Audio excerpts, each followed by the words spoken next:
My name is Claire Bennett, and if you're reading this, I imagine you're either curious about what it takes to orchestrate a corporate revenge story or just here for the drama. Either way, welcome. You've stumbled into something much bigger than me. A tale of ambition, betrayal, and a kind of calculated chaos that makes people question their own moral compasses. But before we dive in, let me set the stage. I used to work at Vortex Solutions, one of those sleek tech companies where everyone pretends they're changing the world while secretly jockeying for power like it's Game of Thrones, but with better coffee machines. I was good at my job, too good, some might say. My title? Senior Product Manager. It sounded impressive on paper, didn't it? The truth is, behind every polished LinkedIn profile lies a labyrinth of late nights, impossible deadlines, and more office politics than anyone cares to admit. And trust me, I navigated them all with precision. But there's something you need to understand about me. I don't play games unless I know how to win. That doesn't mean I'm ruthless, or maybe it does, but means I see patterns where others see chaos, opportunities where others see obstacles, and weaknesses.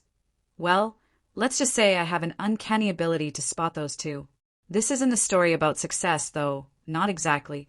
It's about what happens when someone tries to take everything from you, only to realize they handed you the keys to their downfall instead. This is the story of how I let my boss fire me, and why doing so was the smartest move I ever made. It started 2 years ago, though I suppose the seeds were planted long before that. Back then, I was climbing the corporate ladder like it owed me money. I had a reputation as the fixer, the person who could turn around failing projects, smooth over client disasters, and keep the ship sailing smoothly no matter how rough the waters got. People respected me, or at least pretended to. They called me indispensable. Funny how quickly that changes when you stop being useful. Enter Marcus Drake, the CEO of Vortex Solutions. On paper, he was the epitome of success. Charismatic, visionary, and always impeccably dressed. In reality, he was a snake wrapped in Armani. He thrived on control, demanded loyalty, and rewarded blind obedience with scraps of approval.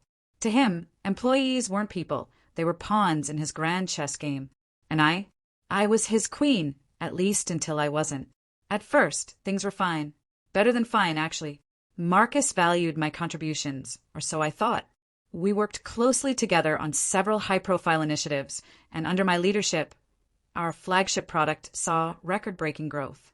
Investors loved us, shareholders cheered, and for a while it felt like we were unstoppable. But somewhere along the way, something shifted. Maybe it was jealousy. Maybe it was fear. Whatever it was, Marcus began treating me differently. Meetings I once led became team discussions without me. Decisions I'd spearheaded were credited to others. And then came the subtle digs, the comments about needing to prove myself, the thinly veiled criticisms disguised as feedback. Still, I brushed it off. After all, I knew my worth. If anything, his behavior only fueled my determination to succeed. But looking back now, I can see the warning signs I ignored. The quiet reshuffling of teams. The sudden influx of new hires brought in to assist me. The way Marcus would linger outside my office door, watching me through the glass walls like a predator, sizing up its prey. And then, one Friday afternoon it happened. I'll never forget the moment. I was sitting at my desk, reviewing quarterly projections, when Marcus appeared in my doorway. His expression gave nothing away, but the tension radiating off him was palpable. Without saying a word, he motioned for me to follow him. My stomach twisted, but I stood up and did as he asked. Something about the way he moved told me this wasn't going to be a casual conversation. We ended up in his office, a sprawling space with floor-to-ceiling windows overlooking the city skyline. He gestured for me to sit, and I did, perching on the edge of the leather chair like a bird ready to take flight. For a moment, he just stared at me, his sharp blue eyes boring into mine. Then he spoke. "Claire," he said, his voice calm but laced with something darker, "we need to talk about your future here at Vortex." The words hit me like a punch to the gut. Future? What did he mean by that? I forced myself to stay composed, nodding slightly to encourage him to continue. "You've done incredible work here," he went on, leaning back in his chair. "But lately I've been hearing concerns about your approach. Some feel you're resistant to collaboration. Others think you're too focused on individual achievements rather than team success." My blood ran cold. Resistant to collaboration? Too focused on individual achievements? Those accusations couldn't have been further from the truth. And deep down, I think Marcus knew it. This wasn't about performance, it was about control. He wanted to clip my wings before I flew too close to the sun. I understand, I said carefully, choosing my words with precision. Can you give me specific examples so I can address these concerns? He hesitated, clearly caught off guard by my composure. For a brief second, I thought I might be able to salvage the situation. But then he shook his head and delivered the final blow. It's not working out, Claire. Effective immediately. Your position has been eliminated. Just like that, I was fired. Walking out of Vortex Solutions for the last time felt surreal. Part of me wanted to scream, to demand answers, to fight back against the injustice of it all. But another part, the smarter part, knew better. Revenge isn't served hot. It's served cold, calculated, and utterly devastating. And as I packed up my belongings and handed over my access badge, I made a silent promise to myself. Marcus Drake hadn't seen the last of me. What he didn't know, and what no one else at Vortex realized, was that I held the master license. Let me explain. During my tenure at the company, I developed a proprietary algorithm that formed the backbone of our most profitable product line. It was my brainchild, born out of countless sleepless nights and fueled by sheer determination. When I pitched the idea to Marcus, he loved it, but he also insisted on registering the patent under the company's name. At the time, I didn't think twice about it. After all, I trusted him. Or at least I thought I did. What Marcus failed to account for was the loophole I'd quietly built into the system. While the patent belonged to Vortex, the underlying code required a unique encryption key to function properly. A key that only I possessed. Without it, the entire system would collapse like a house of cards. I never intended to use it as leverage. I'm not that kind of person. But in the wake of my termination, I couldn't help but wonder, what if? Over the next few weeks, I laid low. I updated my resume, attended networking events, and even interviewed for a few positions. But none of them excited me. None of them offered the chance to rewrite the narrative the way I wanted to. Instead, I spent my days researching, strategizing, and biding my time. I knew Marcus would eventually come crawling back, desperate to fix whatever mess he'd created without me. And when he did, I'd be ready. In the meantime, I kept tabs on Vortex. Rumors of internal strife began circulating almost immediately after my departure. Projects stalled. Clients grew restless. Morale plummeted. It was everything I'd expected and more. But the real fireworks started when the quarterly earnings report came out. Revenue was down 40%. Stock prices plummeted. Analysts scrambled to explain the sudden downturn. But I already knew the answer. Without me, Vortex was crumbling. That's when Marcus reached out. The email arrived late one evening, its subject line terse and impersonal, urgent meeting request. I stared at it for a long moment, letting the weight of the word sink in. Urgent. Coming from Marcus, that meant one thing: panic. He needed me, whether he was willing to admit it or not. I waited 24 hours before responding. Not because I was playing hard to get, though I'll admit there was a certain satisfaction in making him sweat, but because I wanted to ensure he fully grasped the gravity of the situation. By the time I finally replied, agreeing to meet, I could practically hear the desperation in his voice. We arranged to meet at a neutral location, a quiet cafe downtown. As I walked in, I spotted him immediately. He looked older than I remembered, his face lined with stress and his usual confidence replaced by unease. For a split second, I felt a pang of pity. Then I reminded myself of everything he'd done, and everything he deserved. "Claire," he said as I approached, standing to greet me. "Thank you for coming." I nodded curtly, taking a seat across from him. "You said it was urgent." "Yes," he replied, fidgeting with his tie. "Things aren't going well at Vortex. You must have heard." "I've heard rumors," I said evenly, sipping my coffee. "Care to elaborate?" He hesitated, clearly uncomfortable. "The products you oversaw, they're struggling. Clients are pulling out. Competitors are circling. Frankly, we're in trouble. And you think I can help?" I asked, feigning surprise. "You're the only one who can," he admitted, his voice dropping to a near whisper. "Please, Claire, we need you." Ah, there it was. The groveling, the begging, the acknowledgement that I was irreplaceable after all. It was almost poetic. "I'll consider it," I said, leaning back in my chair. But there are conditions. His eyes widened slightly, but he nodded. Name them. For the first time in months, I smiled. This was going to be fun. As negotiations unfolded, I made sure to extract every ounce of leverage I could. A hefty consulting fee, full access to the resources I needed, and most importantly, complete autonomy. Marcus agreed to everything, too desperate to argue. But little did he know, the real power lay elsewhere. With my foot back in the door, I wasted no time implementing my plan. First, I demanded a full audit of the systems I'd left behind. Predictably, they were a mess, bug-ridden, inefficient, and riddled with vulnerabilities. Fixing them would take months, if not years. But I wasn't interested in fixing them. No, I had something far more ambitious in mind. Using the master license, I began subtly altering the core code. Each change was small enough to go unnoticed, but significant enough to create ripple effects throughout the system. Performance metrics tanked. Error rates skyrocketed. Clients grew increasingly frustrated. And Marcus, he was clueless, blaming his team for the failures while I orchestrated the chaos from the shadows. But the best part? Every step of the way, I documented everything. Emails, meeting notes, system logs, you name it, I saved it.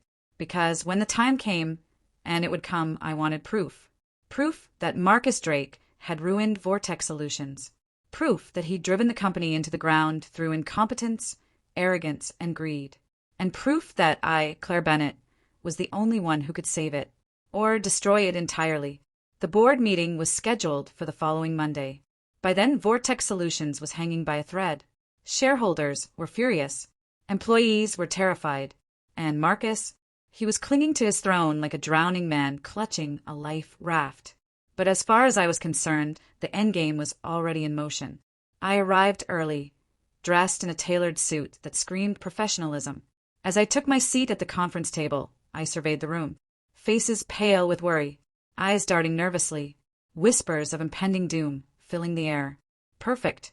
When Marcus entered, flanked by his executive team, I allowed myself a small smile. This was it, the moment I'd been waiting for. Thank you all for coming, he began, his voice strained. As you know, we're facing unprecedented challenges. But rest assured, we're taking steps to address them. He droned on for several minutes, outlining vague strategies and empty promises. No one believed him, including me. Finally, it was my turn to speak. Marcus, I interrupted, rising to my feet. There's something you need to see. Every eye in the room turned to me as I slid a folder across the table. Inside were the documents I'd meticulously compiled. Evidence of mismanagement, negligence, and outright sabotage. One by one, I laid out the facts, painting a picture of a company teetering on the brink of collapse, thanks to the very man who claimed to lead it. By the time I finished, the room was deathly silent. Marcus stared at me, his face pale with shock. Claire, he stammered, what are you doing? What I should have done a long time ago, I replied, my voice steady, taking back control. And with that, I pulled the master license. The moment I pulled the master license, the room erupted into chaos. Executives scrambled for their phones. Technicians were paged urgently, and Marcus Drake sat frozen in his chair, staring at me like a deer caught in headlights. The weight of what I'd done, and what it meant, was sinking in for everyone. Without that encryption key, Vortex Solutions' most profitable product line was rendered useless. Billions of dollars worth of infrastructure, contracts, and intellectual property were now locked behind an impenetrable digital wall. And the only person who could unlock it? Me. For a few seconds, no one spoke. Then Marcus found his voice, though it came out as little more than a whisper. You wouldn't do this, he said, shaking his head. You care too much about this company. I leaned forward, resting my hands on the table. My tone was calm but firm. That's where you're wrong, Marcus. I don't care about this company, not anymore. What I care about is justice, accountability, making sure people like you can't treat others as disposable pieces on your chessboard. His face twisted with anger, but before he could respond, one of the board members, a sharp-eyed woman named Evelyn, spoke up. Enough, she said sharply, silencing the murmurs around the table. She turned to me, her expression unreadable. Claire, let's be clear here. Are you offering us a solution, or are you simply burning everything to the ground? I met her gaze steadily. Both, depending on how you choose to proceed. Evelyn raised an eyebrow, intrigued despite herself. Go on. What followed was a tense negotiation, one that stretched late into the night. I laid out my terms clearly. Marcus would step down as CEO immediately. A full internal investigation would be launched into his management practices, including the circumstances surrounding my termination. Any individuals complicit in unethical behavior would face consequences. In exchange, I would restore access to the master license and provide a roadmap to stabilize the company's operations. At first, Marcus resisted. He argued, pleaded, even tried to bribe me with promises of reinstatement and stock options. But the board wasn't listening anymore. They'd seen the evidence I presented, the emails, the financial discrepancies, the toxic culture he'd cultivated. By the time dawn broke, the decision was unanimous. Marcus Drake was out. As he stormed out of the conference room, red-faced and seething, I felt a strange mix of emotions. Satisfaction, yes, but also relief. For so long, I'd carried the burden of his betrayal, letting it fuel my every move. Now, finally, I could breathe. With Marcus gone, the real work began. Evelyn took over as interim CEO, and under her leadership, Vortex underwent a dramatic transformation. Toxic managers were replaced. Employee morale improved. Transparency became a priority, and initiatives were put in place to foster collaboration rather than competition. Slowly but surely, the company started to heal. As for me, I didn't return to my old role. Instead, I founded my own consulting firm, leveraging the skills and lessons I'd learned during my time at Vortex. My mission was simple: to help other companies avoid the pitfalls of corporate greed and mismanagement. It wasn't glamorous work, but it was meaningful, and for the first time in years, I felt truly fulfilled. Months later, I received an unexpected invitation, a gala celebrating Vortex Solutions' resurgence. The event was being held at a swanky venue downtown, complete with champagne towers and live jazz music. Part of me wanted to decline. I still had mixed feelings about the company, but curiosity got the better of me. Besides, Evelyn had personally requested my presence. When I arrived, I was greeted warmly by several former colleagues who thanked me profusely for exposing the truth. Even those who had once doubted me seemed genuinely appreciative of the changes that had taken place. As I mingled, sipping sparkling water and nibbling hors d'oeuvres, I noticed Evelyn waving me over to a quiet corner of the room. "Claire," she said, smiling warmly, "I just wanted to thank you again. You saved this company from itself." I shrugged modestly. It wasn't easy, but someone had to do it. She chuckled. "Well, whatever your reasons, we owe you a debt we can never repay." She paused, then added, "Which is why the board has decided to honor you tonight." Before I could protest, she led me to the stage, where a spotlight illuminated a plaque engraved with my name. Beneath it read a simple inscription: "To Claire Bennett, whose courage and integrity restored faith in our future." The applause that followed was thunderous. For a moment, I stood there, overwhelmed by the recognition. This wasn't something I'd ever sought. It wasn't why I'd done what I did. But seeing the impact of my actions made all the struggles worthwhile. Later that evening, as I stood outside gazing at the city lights, Evelyn joined me. "So," she said casually, "what's next for you?" "World domination." I laughed. "Not quite. Just trying to make a difference, one company at a time." She nodded thoughtfully. "Well, if you ever need a partner, you know where to find me." We shared a smile, and for the first time in a long while I felt hopeful. Hopeful not just for myself, but for the possibility of change, for proving that even in the cutthroat world of business, integrity and compassion could prevail.